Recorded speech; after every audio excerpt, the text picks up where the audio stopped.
Friends, మనందరికీ రోజుకి 24 గంటలే ఉంటాయి. కానీ కొందరు మాత్రమే ఎందుకు విజేతలుగా నిలుస్తున్నారు?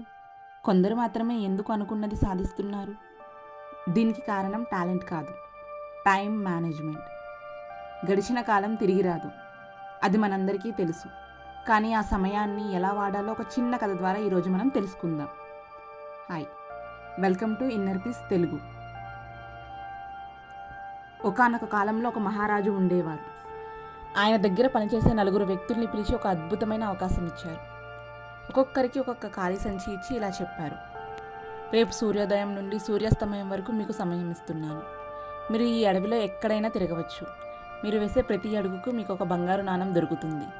సూర్యుడు అస్తమించేలోపు మీరు తిరిగి రాజ్యానికి రావాలి. ఒక్క నిమిషం ఆలస్యమైనా మీరు సంపాదించిన బంగారం అంతా మట్టి అయిపోతుందని చెప్పారు. ఆ 4 వాళ్ళ ప్రయాణం మొదలుపెట్టారు. మొదటి వ్యక్తి బద్ధకస్తుడు. అతడు అడవిలోకి వెళ్ళగానే ఇంకా చాలా సమయం ఉంది కదా, కాసేపు పడుకొని వెళ్దామని ఒక చెట్టు కింద నిద్రపోయాడు. సాయంత్రం కంగారుగా లేచి కొన్ని నాణాలు మాత్రమే తీసుకొని పరిగెత్తాడు.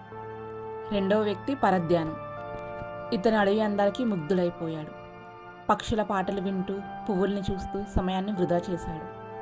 చివరి నిమిషంలో ఖాళీ సంచితో వెనక్కి వచ్చాడు. మూడవ వ్యక్తి అత్యాశపరుడు. ఇతను విపరీతంగా కష్టపడ్డాడు.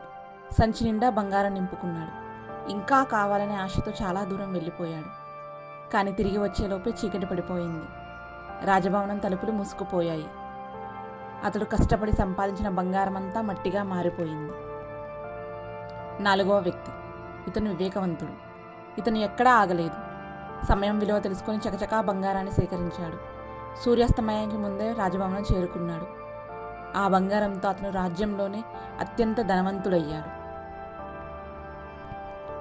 ఫ్రెండ్స్, ఈ కథలో బంగారు నాణాలు అంటే మన జీవితంలో మనకు దొరికే అవకాశాలు. ఆ సంచి మన జీవితకాలం. ఆ మహారాజు ఎవరో కాదు, సాక్షాత్తు ఆ టైం. మనలో చాలామంది రేపు చూద్దాంలే అని మొదటి వ్యక్తిలా వాయిదా వేస్తూ ఉంటాం. సోషల్ మీడియా, అనవసర విషయాల్లో పడి రెండో వ్యక్తిలా సమయాన్ని వృధా చేస్తాం. లక్ష్యం లేకుండా పరిగెత్తి మూడో వ్యక్తిలా చివరికి ఏం సాధించలేకపోతాం. గుర్తుంచుకోండి, పోయిన డబ్బుని తిరిగి సంపాదించవచ్చు, కానీ గడిచిన ఏ క్షణాన్ని ఏ లోకంలోనూ తిరిగి తీసుకురాలేము. మీకున్న 24 గంటలను మీరు ఎలా వాడుతున్నారు? మీ ప్రయారిటీస్ని ఇప్పుడే నిర్ణయించుకోండి. సమయాన్ని వాడుకునేవాడు చరిత్రలో నిలుస్తాడు. వృధా చేసేవాడు చరిత్రలోనే కలిసిపోతాడు. ఈ వీడియో కనుక మీకు నచ్చితే మీ ఫ్రెండ్స్కి షేర్ చేయండి. మీరు సమయాన్ని ఎలా ప్లాన్ చేసుకుంటారో కమెంట్ చేయండి. ఇలాంటి మరిన్ని ఇంట్రెస్టింగ్ వీడియోల కోసం మన ఇన్నర్ పీస్ తెలుగు ఛానల్ని సబ్స్క్రైబ్ చేయడం మాత్రం మర్చిపోకండి.